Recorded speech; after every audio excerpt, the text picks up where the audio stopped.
Hey, I'm Lily. I'm so glad you're here today. Learning English is a gradual process, and with each bit of practice, you get one step closer to becoming fluent. The key is showing up, day after day, and being patient with yourself. Mistakes? They're part of the learning journey. The more you practice, the easier it will get. I'm here to help you improve your speaking and listening skills, so you can feel more confident using English. Keep practicing, stay consistent, and together, we'll build your fluency over time. The mystery of the missing moon rock. The sun peeked over the horizon, painting the sky in shades of pink and orange. 10-year-old Leo, with his messy brown hair and bright blue eyes, bounced excitedly on his toes.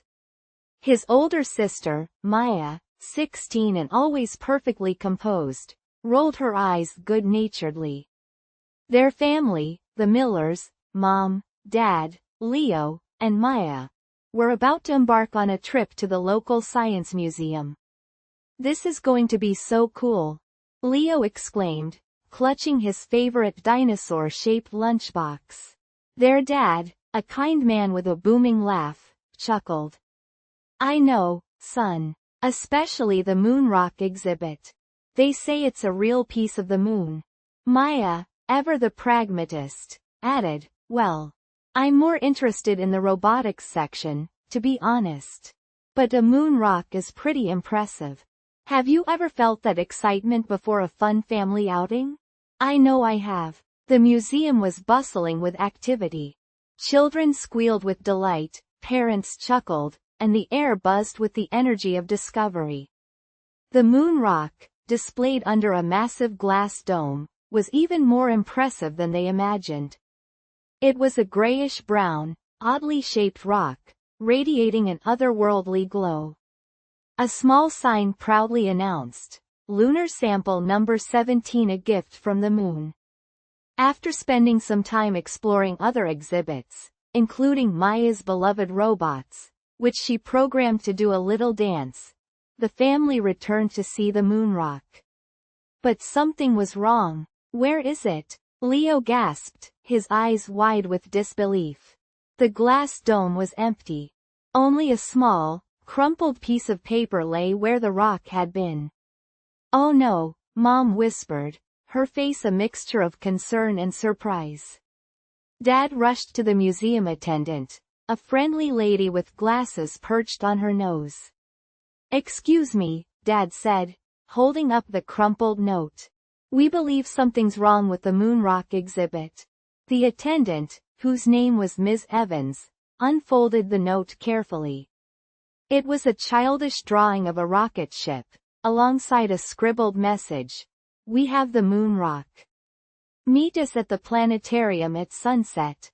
"I bet you didn't see that coming," the narrator whispers. Panic, then excitement, rippled through the Miller family. A stolen moon rock. A secret meeting at the planetarium. This was an adventure. The family decided to follow the note's instructions. They spent the afternoon exploring more of the museum, trying to calm their nerves and formulate a plan. Leo, surprisingly calm for a 10-year-old facing a moon rock heist, suggested they use his detective notebook. He'd gotten it as a gift and it was filled with his own made-up case files. "Maybe, he said, flipping through his notebook filled with crayon drawings and enthusiastic scribbles. "The drawing gives us a clue. The rocket. It looks like a toy rocket." Maya, inspired by Leo's observation, immediately suggested, "The museum shop.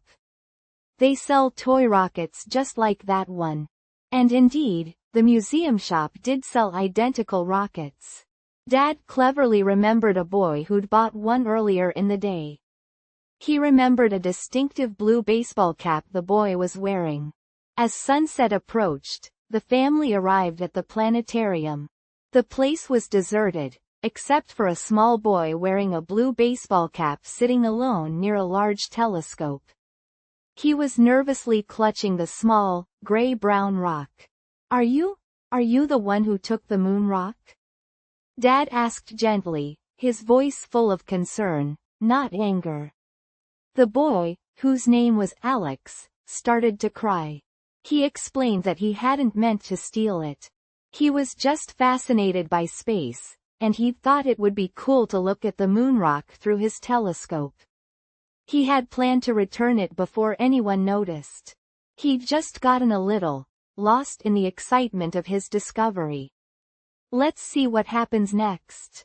Ms. Evans arrived, relieved to see the moon rock safe. She praised Alex for his honesty, and gently explained that even though his intentions were good, taking the moon rock without permission was wrong. Actually, Alex said, his voice barely a whisper, I'm sorry. I really am. Everyone understood. Even Maya, who was usually so serious, softened. This was a misunderstanding, a big adventure, but also a lesson in honesty and responsibility. Leo, ever the optimist, smiled. It's okay, Alex, he said kindly, everyone makes mistakes. He offered Alex his dinosaur-shaped lunchbox. Want a cookie? A wonderful, satisfying moment. The family walked home under the night sky, the moon shining brightly above. They had solved the mystery of the missing moon rock, learned a valuable lesson, and made an unexpected friend. Leo had added a new case to his detective notebook. A real one this time. And Maya, well, she learned that even a moon rock mystery could be more engaging than she expected. The Millers had a wonderful story to tell, and a new friend to share it with. And you know what? That's a perfect ending to a perfect day. Captain Calico's cosmic cruise. The sun beamed down on the bustling spaceport, its rays glinting off the polished chrome of Captain Calico's cosmic cruise ship, the Starhopper. 10-year-old Leo, with his bright red hair sticking up in all directions, bounced on the balls of his feet, his excitement practically buzzing. His older sister, Maya, 16 and always impeccably dressed, checked her holographic communicator for the 10th time in as many minutes. Their parents, cheerful Sarah and slightly more reserved but equally loving David, trailed behind, juggling luggage and smiles. Are you sure we have everything, darling? Sarah asked, her voice filled with a gentle concern. Your space sickness tablets, your favorite star-shaped gummies, your lucky space rock? Leo grinned, clutching a smooth, gray stone. Yes, Mom, everything. Maya, ever practical, added, to be honest, Mom, I think Leo's packed more than all of us combined. Have you ever felt like that too? Packed way more than you needed for a trip? They boarded the Starhopper asterisk, greeted by Captain Calico himself, a cheerful, round woman with twinkling eyes and a brightly colored, almost too big captain's hat. The ship's interior was a kaleidoscope of colors, filled with the gentle hum of advanced technology and the delightful aroma of freshly baked space cookies. Leo's eyes widened, he'd never seen anything like it. Welcome aboard, everyone, Captain Calico boomed, her voice warm and welcoming. Ready for the adventure of a lifetime? The cruise was fantastic. They visited shimmering nebulae, played zero-gravity games in the ship's recreation center and learned about different planets from Captain Calico's engaging lectures. Leo, particularly, was captivated by the stories of the quirky creatures living on the planet Floopydoo. Creatures that looked like fluffy purple potatoes with wings. One day, a minor crisis occurred. During a visit to a breathtaking ice planet, Maya accidentally dropped her communicator into a crevice filled with sparkling blue ice. It was her brand new communicator, a gift from her grandparents. She felt terrible. Oh no, she whispered, her voice filled with despair. Don't worry, Maya, Leo said, surprisingly calm. We'll figure something out. He knew Maya relied on her communicator for everything, for keeping in touch with friends, for her homework, even for setting reminders for her favorite space shows. Well, I bet you didn't see that coming. The situation got them thinking about their reliance on technology. Captain Calico, observing their distress, decided to seize the opportunity for a valuable lesson. She organized a special, technology-free day. Initially, Maya was resistant.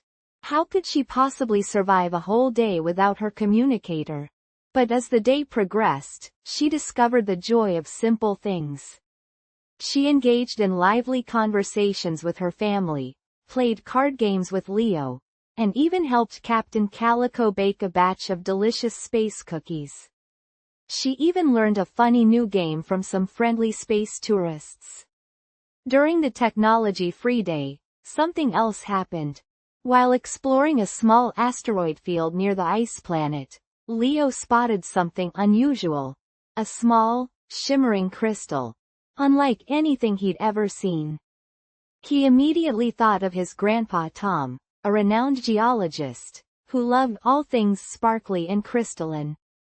Leo carefully picked up the crystal and held it tight. He knew he had to show his grandpa Tom. This crystal could be something incredible. Perhaps an important discovery. The remainder of the cruise passed in a blur of stargazing, laughter, and shared stories.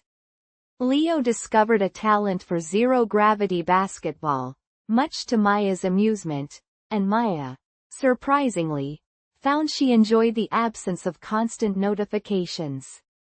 She even learned to tell stories to Leo at bedtime, something she hadn't done in a long time, her communicator usually taking her attention instead.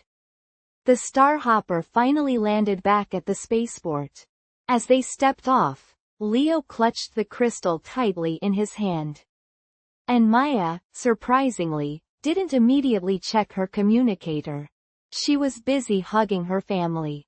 Later that evening, they video-called Grandpa Tom. Leo showed him the crystal, his eyes shining with pride. Grandpa Tom examined it carefully and gasped.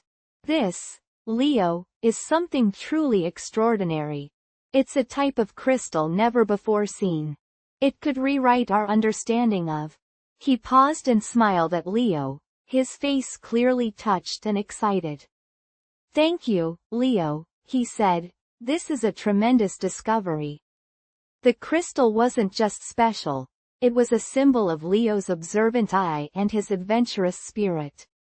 It was proof that even small, seemingly insignificant moments could hold remarkable treasures. And Maya realized that sometimes, disconnecting from technology helped reconnect with what truly mattered: family, friendship and simple, shared experiences. As the family snuggled on their couch that night, watching the stars through their apartment window, they all felt a profound sense of contentment. Captain Calico's cosmic cruise had been more than just a vacation. It was a journey of discovery, both cosmic and personal. It was a journey that brought them closer together, showing them the value of family, friendship, and the simple joy of being present in the moment. What a wonderful way to end their holiday, right? And that, my friends, is the end of Captain Calico's cosmic cruise. Let's hope you all have similar family-friendly and exciting journeys in your own life. I'm so happy you're still watching, because it means you truly believe in steady progress. And honestly, that's the best kind of progress. Fast results might look exciting, but it's those slow, steady changes that actually last. Every new word you pick up, every sentence you listen to, and even every small mistake you make, it's all helping you grow. And today, by choosing to stay here, you've quietly proved to yourself that you have the patience, the focus, and the heart to keep moving forward. The time-traveling tea party. The aroma of freshly baked cookies filled the little kitchen. 10-year-old Lily hummed a tune as she carefully arranged them on a plate. Her older brother, 12-year-old Tom, was sprawled on the floor, meticulously building a magnificent Lego castle. Their grandma, Nana Rose, sat at the kitchen table, her kind eyes twinkling. She held a worn, wooden tea chest, its brass clasps gleaming. "Grandma," Lily asked, her voice full of curiosity, "what's in that old chest?" Nana Rose smiled. "Well, this, my dear, is a very special tea chest. It belonged to my great-grandmother. Inside are some very unusual teas." Tom, momentarily pausing his Lego construction, looked up. "Unusual? Like sparkly teas?" Nana Rose chuckled. "Something like that, my boy. These teas, they have a little magic in them. But it's a secret, a family secret, you see." She winked conspiratorially. Lily's eyes widened. "Magic tea? Really?" "To be honest," Nana Rose said, carefully opening the chest, "I'm not entirely sure how it works. But each tea bag has a little tag, and each tag tells you where that tea will take you, in time. I bet you didn't see that coming." Inside, nestled amongst fragrant dried leaves, were tiny tea bags. Each had a small label, and Lily's gasp was audible. One read, "Victorian England, 1888. Another, "Ancient Egypt, 3000 BC. Another said, "The Wild West, 1870. Tom, ever the practical one, asked, "But how does it actually work, Grandma?" Nana Rose shrugged. "It's a family mystery. We just know it does. One cup, one journey. But only one person can travel at a time. And only for one cup of tea. We have to be back before the timer goes off, or else." Lily's eyes widened. "Or else what?"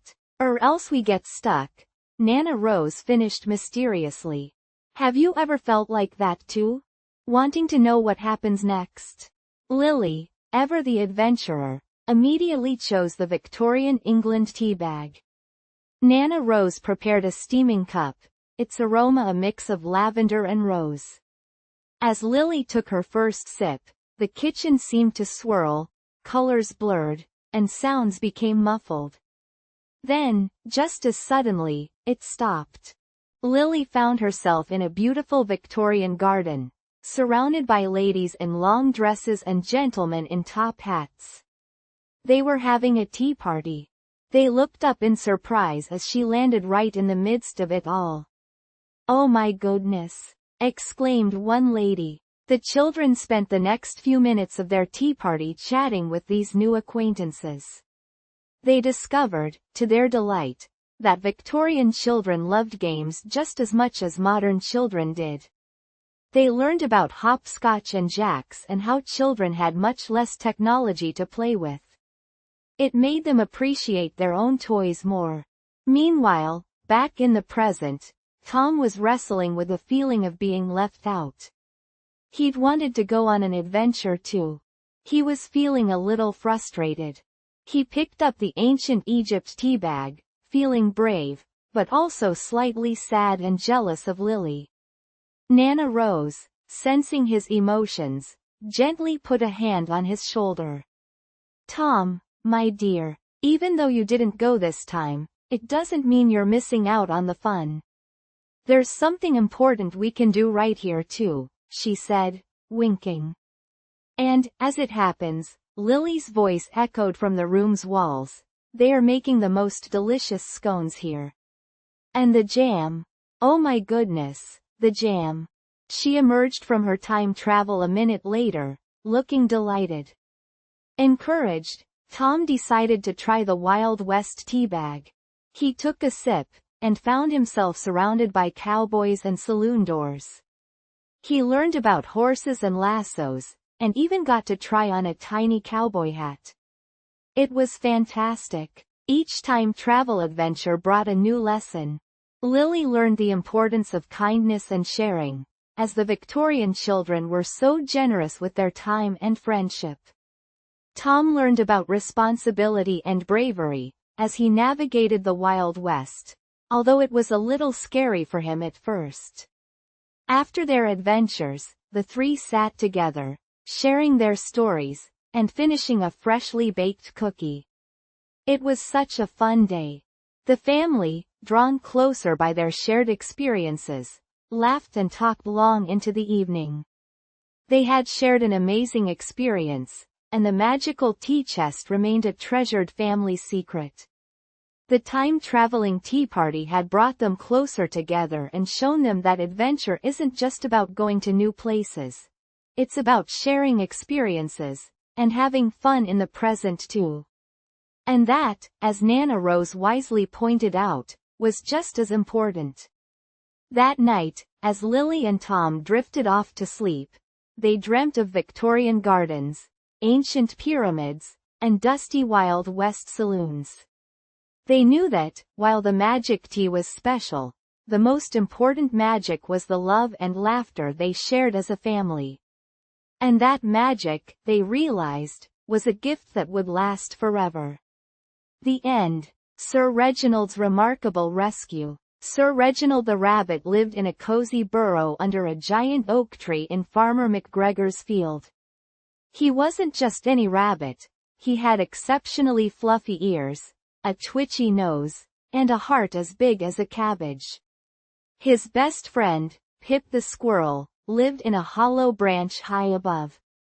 Pip, with his bushy tail and quick wit, was always up for an adventure.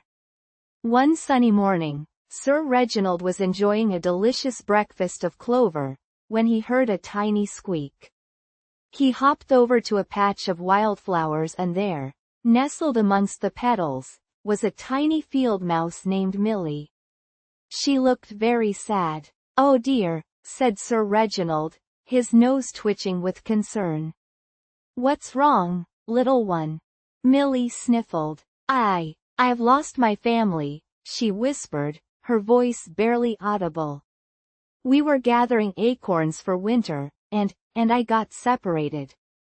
"Have you ever felt like that too? Completely lost and alone?" Pip, who had been busy collecting nuts, scurried down. "Oh, Millie, don't worry, we'll help you find them," he chirped cheerfully.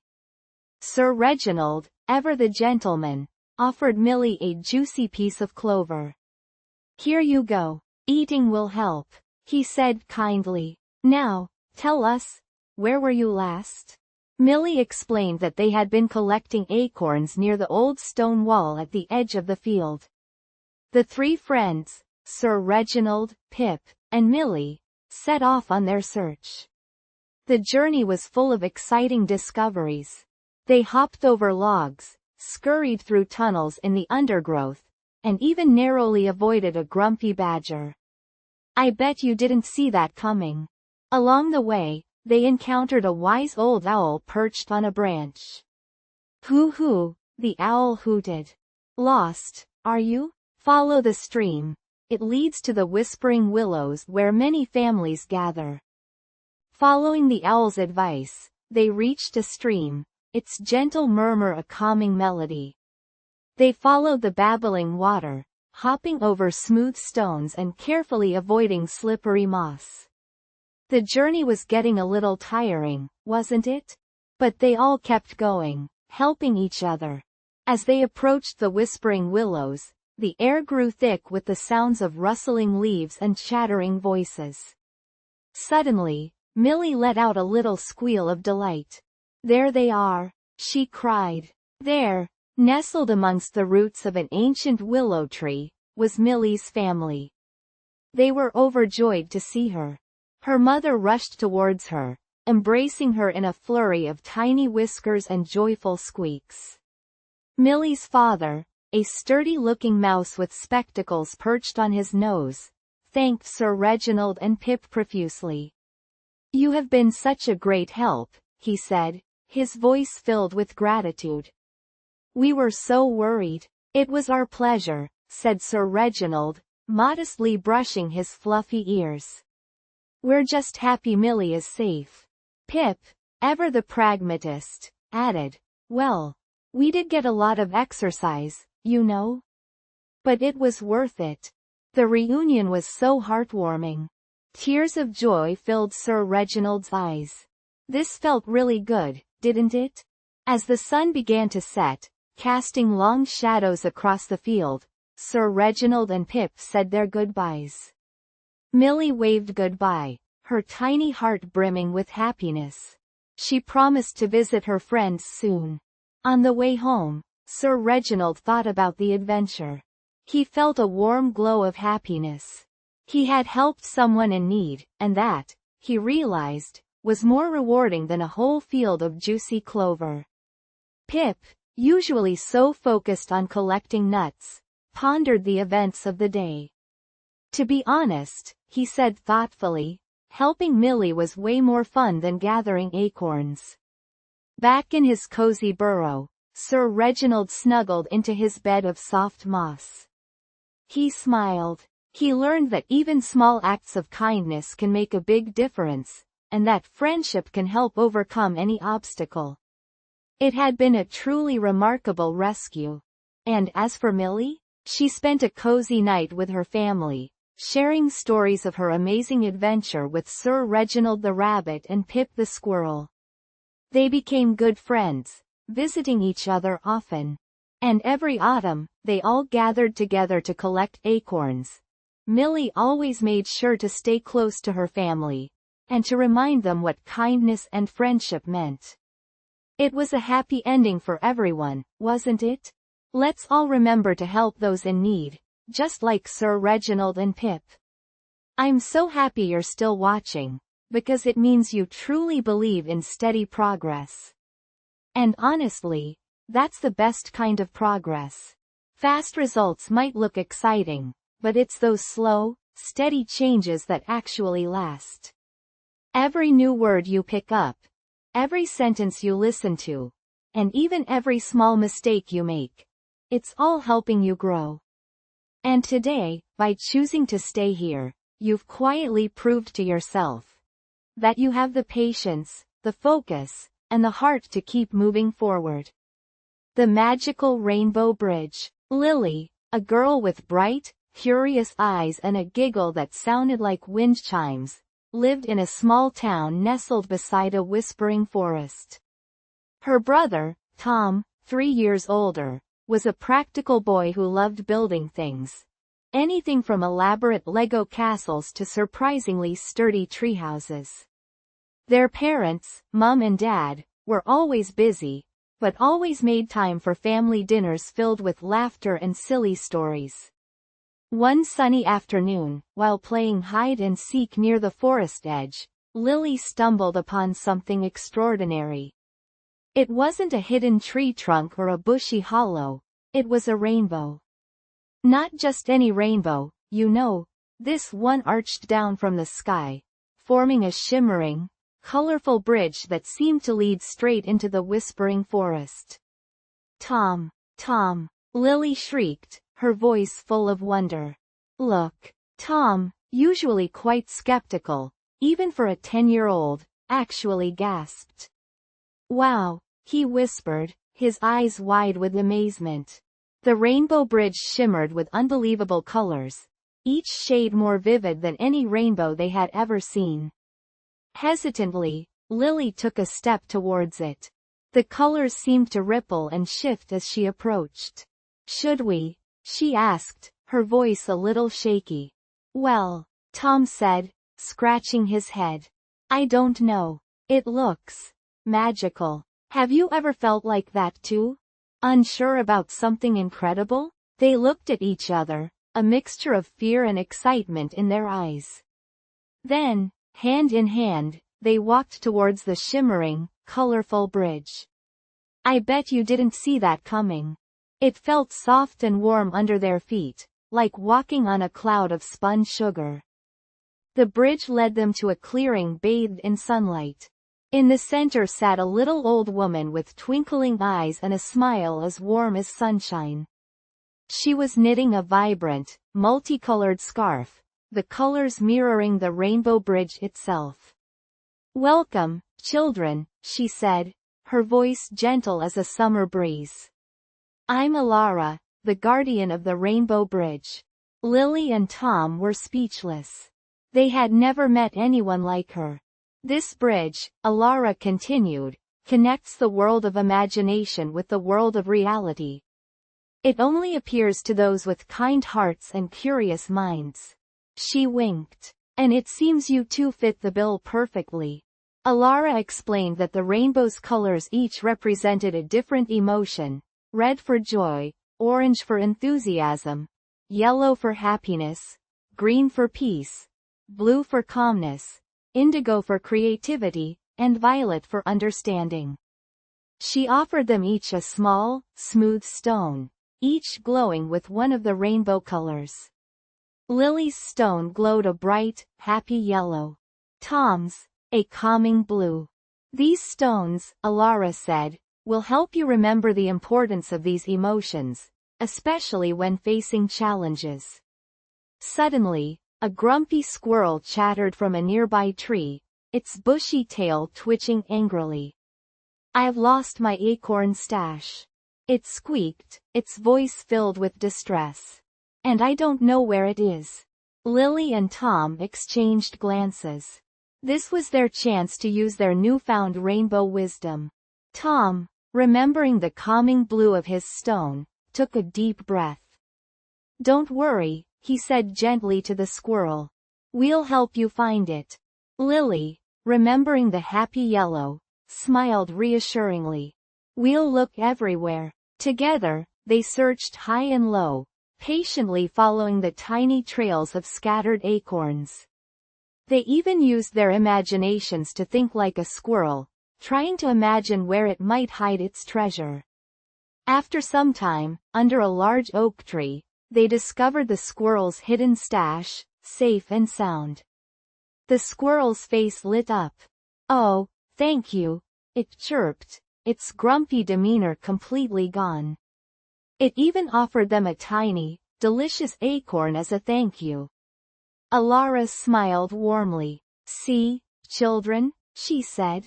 "Kindness and patience can work wonders. Even the grumpiest creatures respond to a little understanding." To be honest, they worked really well as a team. As the afternoon sun began to set, casting long shadows across the clearing, it was time for Lily and Tom to return. They thanked Alara for her wisdom and for the magical adventure. Walking back across the rainbow bridge, hand in hand, they felt a sense of accomplishment and joy they had never experienced before. Back in their own world, everything seemed brighter, more vibrant. They were no longer just Lily and Tom. They were Lily and Tom, the children who walked across a rainbow bridge and learned the value of kindness, patience, and teamwork. Actually, they learned a lot more than just that. That evening, during family dinner, Lily and Tom shared their amazing adventure. Mom and Dad listened with wide eyes, initially skeptical, then completely captivated by their story. "Wow," Dad said, shaking his head in disbelief, but with a smile. "That's quite a story." "I know," Mom said softly.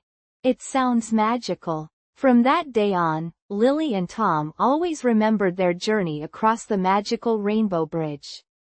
They carried their rainbow stones as reminders of the lessons they learned, the importance of kindness, understanding, and the power of imagination.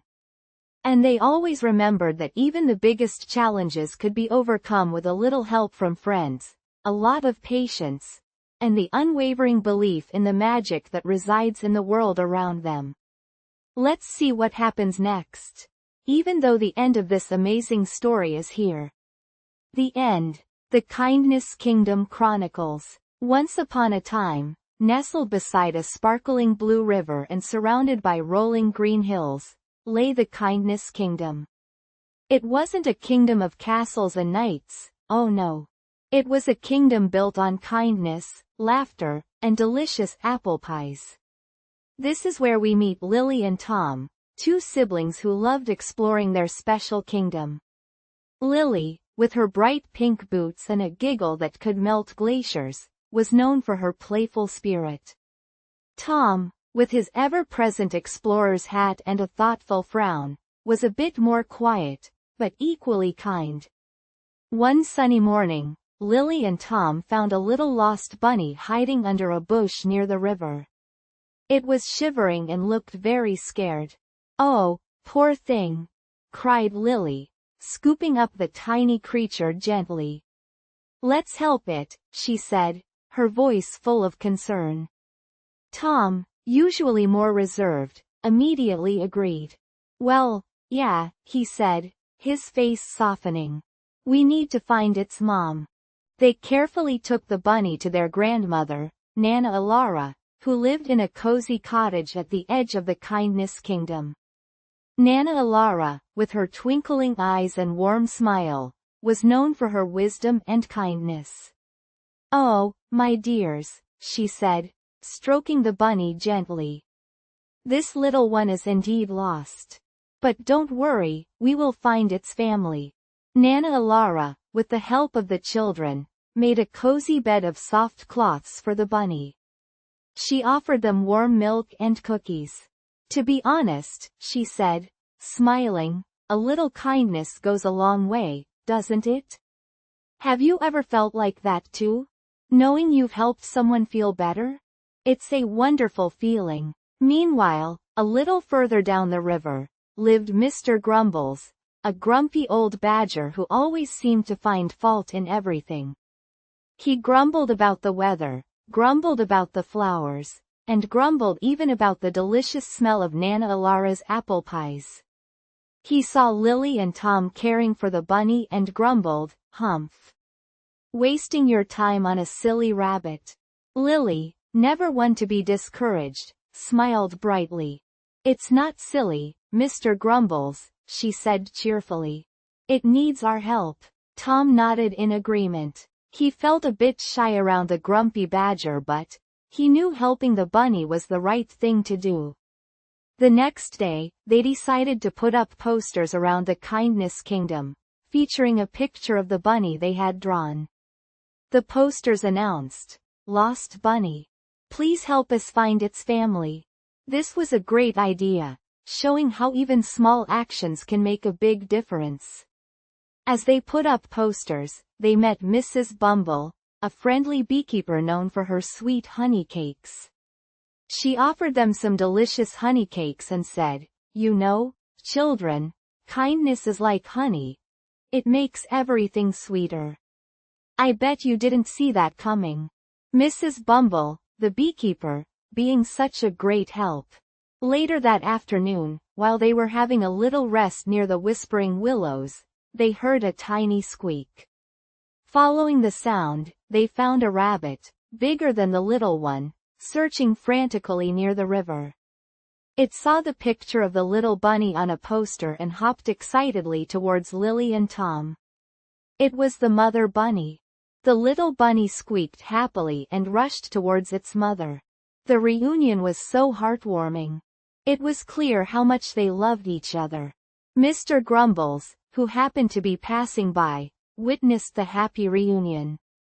He had never seen such joy, such pure, unadulterated happiness. He felt a little warmth spread through his usually grumpy heart. Actually, he felt a little happy. He shuffled closer, a rare smile playing on his lips.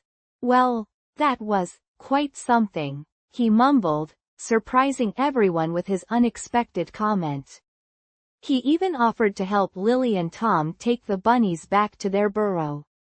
To be honest, he was feeling a bit sheepish about his earlier grumbling. Lily and Tom were thrilled. They had not only helped the lost bunny but also touched Mr. Grumble's heart.